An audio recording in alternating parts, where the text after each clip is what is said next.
दोस्तों, मेरा नाम विक्रम है और मैं कानपुर में रहता हूँ।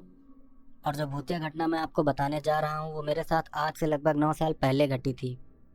दरअसल पहले मैं नास्तिक था, टोटल नास्तिक। मतलब ना मैं भगवान को मानता था और ना शैतान को। भूत प्रेत आत्मा वगैरह ये सब मुझे अंधविश्वास की बातें लगती थी। और तो और मैं बहुत ही गुस्सैल स्वभाव का लड़का था। मैं किसी को भी कुछ भी बोल देता था और छोटी छोटी बातों पर किसी से भी लड़ाई झगड़ा कर लेता था। मैं अपने आप को बहुत बड़ा तुर्रम खां समझता था और इसी चक्कर में मैं भूत प्रेतों को भी उल्टा सीधा बोल दिया करता था। दरअसल पहले मेरे घर के बाहर एक चबूतरा था जिस पर बैठकर मैं और मेरे 3-4 दोस्त खूब बातें करते थे। बहुत पहले मेरी नानी ने मुझे एक जिन्न की कहानी सुनाई थी। वही कहानी मैं अपने दोस्तों को सुनाता था और कहानी सुनाने के बाद मैं जिन्न को भी उल्टा सीधा बोलता था। मेरे कई दोस्तों ने मुझे मना भी किया कि इन सब चीज़ों को उल्टा सीधा नहीं बोलना चाहिए, नहीं तो कुछ बुरा भी हो सकता है। पर मैं उनसे यही बोलता था कि ये सब अंधविश्वास है, ऐसा कुछ नहीं होता। खैर, मेरा रूटीन ऐसा ही चलता रहा और मैं रोज ही 4 लड़कों के बीच में बैठकर भूतों और जिन्नों को उल्टा सीधा बोलता रहता था। तभी एक बार की बात है, मैं दोपहर के वक्त अपने घर में आराम से लेटा हुआ था और बगल में ही मेरा बड़ा भाई टीवी देख रहा था। मुझे अच्छे से याद है कि मैं आधी नींद में था और आधा जग रहा था कि तभी मुझे ऐसा लगा कि जैसे किसी ने मुझसे अपना हाथ आगे बढ़ाकर कहा कि विक्रम, अपना हाथ लाओ जरा। इतना सुनने के बाद मैंने अपना हाथ उसके हाथ पर रख दिया और जैसे ही मैंने अपना हाथ उसके हाथ पर रखा वैसे ही मेरे हाथ पर बिल्कुल अकड़ गए और मुझे अपने कानों में बहुत तेज़ तेज़ से लोगों के रोने और चिल्लाने की आवाज़ें आने लगीं। मुझे ऐसा लग रहा था जैसे मेरे कान के पर्दे ही फट जाएंगे।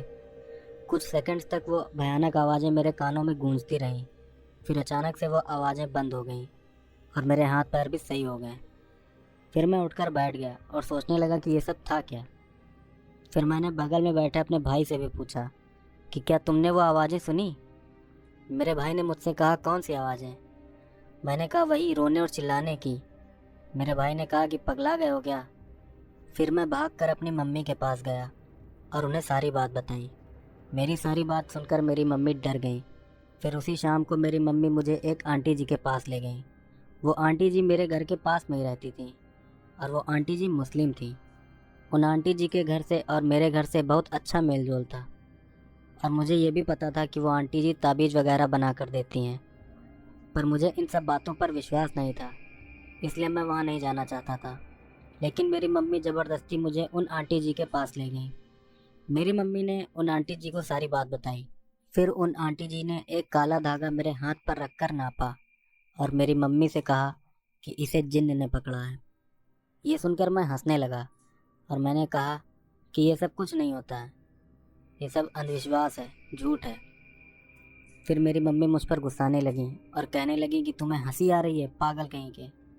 फिर उन आंटी जी ने मुझसे कहा कि अच्छा एक काम करो, तुम आज की रात किसी तरह काट लो, फिर कल तुम खुद ही आकर मुझसे कहोगे कि चच्ची कोई तावीज़ बना के दे दो। तो मैंने आंटी जी से कहा कि ऐसा कुछ नहीं होगा। फिर मैं और मेरी मम्मी अपने घर चले गए। उसी रात को जब मैं खाना खाकर सोने लगा तो मुझे ऐसा लगा जैसे कोई मेरे कान में फूंक मार रहा हो और वो हवा मेरे कान में अंदर तक घुसी जा रही हो। ऐसा एहसास होते ही मैं तुरंत उठकर बैठ गया और सोचने लगा कि यार ये क्या था। अब मैं थोड़ा थोड़ा डरने लगा था, पर मैंने फिर से सोने की कोशिश की, पर फिर से वैसा ही हुआ। मैं फिर से उठकर बैठ गया। फिर मैंने अपनी ज़िंदगी में पहली बार भगवान को याद किया और किसी तरह सो गया। फिर न जाने किस वजह से रात के लगभग 2 बजे अचानक मेरी आँख खुली। अपनी आंखें खुलते ही मैंने महसूस किया कि मेरी नींद तो टूट चुकी है, लेकिन मैं हिल डुल नहीं पा रहा हूँ और ना ही कुछ बोल पा रहा हूँ। तभी मेरी नज़र अपने कमरे के एक कोने में खड़े एक आदमी पर पड़ी। मैं मन ही मन सोच रहा था कि मैं तो कमरे के अंदर से कुंडी लगाकर सोया था, फिर ये आदमी अंदर कैसे आ गया और ये आदमी है कौन, ये मुझसे चाहता क्या है।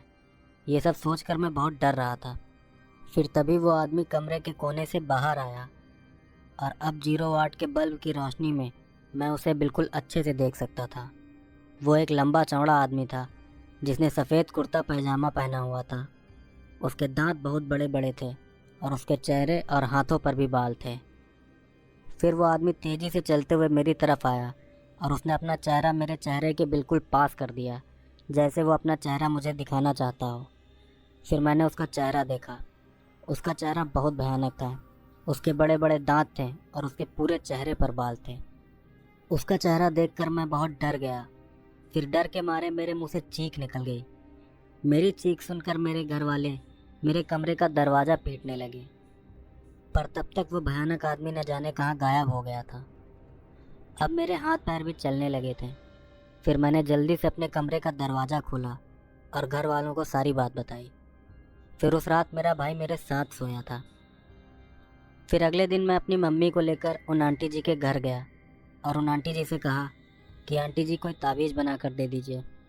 मेरी इस बात पर आंटी जी हंसने लगी और कहने लगी कि बेटा ताबीज़ का क्या करोगे, ये सब तो अंधविश्वास होता है ना।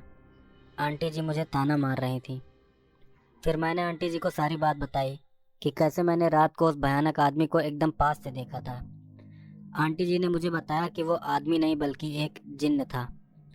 फिर आंटी जी ने मुझे एक ताबीज़ बना कर दिया और कहा कि एक कच्चा ताबीज़ है, मतलब ज़मीन छूते ही या गंदा हाथ लगते ही यह ताबीज़ कट जाएगा और इसका असर ख़त्म हो जाएगा। इसलिए इस ताबीज़ का ध्यान रखना और कुछ दिनों के बाद मैं तुम्हें एक पक्का चांदी का ताबीज़ बनाकर दे दूँगी। फिर मैंने उस ताबीज़ को तुरंत पहन लिया, लेकिन फिर भी मेरी परेशानियाँ पूरी तरह से ख़त्म नहीं हुई थी, क्योंकि ताबीज़ पहनने के बाद भी मुझे रात को बहुत ही ज़्यादा भयानक सपने आते थे और कभी कभी तो सोते सोते मेरे हाथ पैर बिल्कुल अकड़ जाते थे। मैं बिल्कुल भी हिल डुल नहीं पाता था। मुझे अंधेरे में अजीब अजीब सी चीज़ें दिखाई देती थी। मैं पागल सा होने लगा था। रात को सोते सोते मेरी जगह बदल जाती थी, यानी जैसे मैं अपने बेड के ऊपर सोया हुआ हूँ।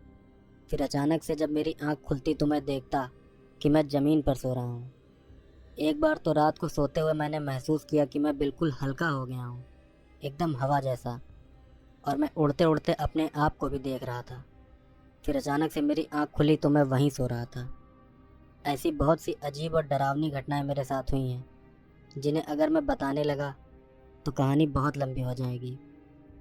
3 साल तक दुआ ताबीज कराई है, तब जाकर बड़ी मुश्किल से ठीक हुआ हूँ।